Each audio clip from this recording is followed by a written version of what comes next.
How Cyberpunk Edgerunners leads into Cyberpunk 2077.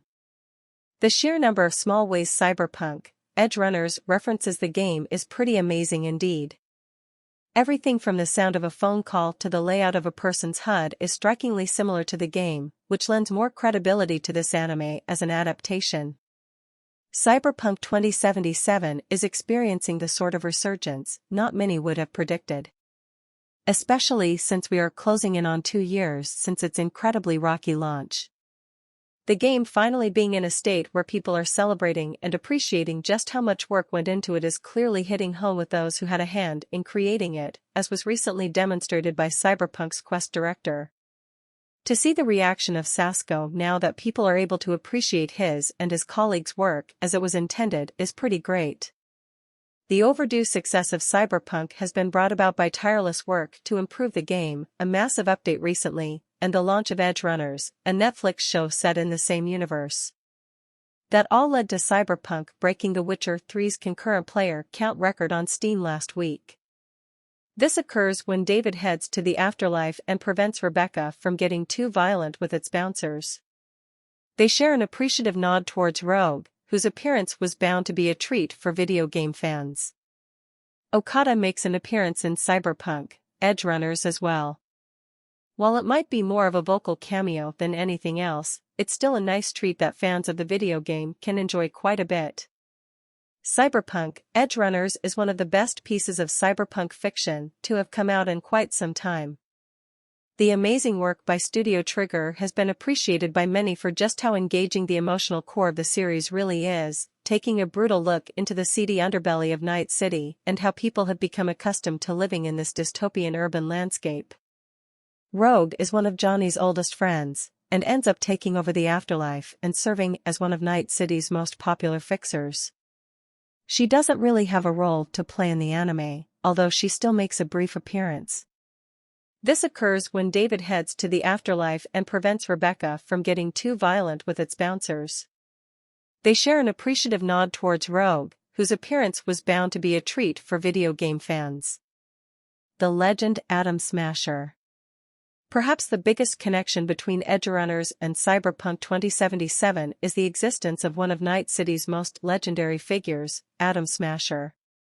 This character is one of the most powerful mercenaries in the entire game, and has somehow completely been equipped with cybernetics, without it changing his personality radically. He's hired by high-profile clients like Arasaka to protect their valuable clientele.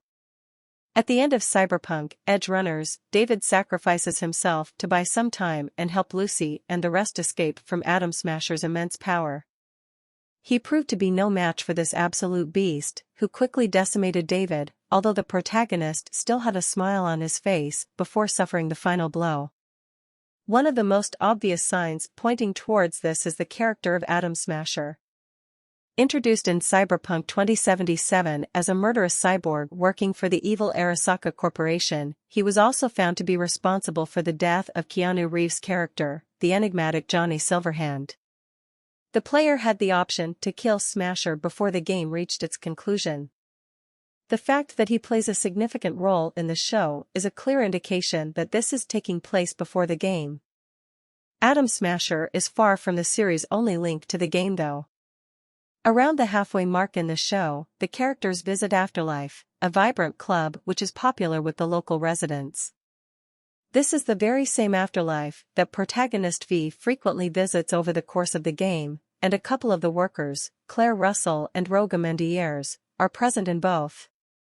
Cyberpunk Edgerunners also features a cameo appearance from Wakako Okada, a character who fans of the game will recognize as being involved in several side quests.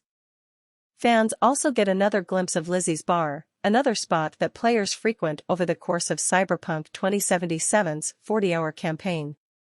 The two also share some behind-the-scenes connections too, with writer Bartosz Stybor, a veteran of the Cyberpunk franchise, contributing to both the show and game's writing.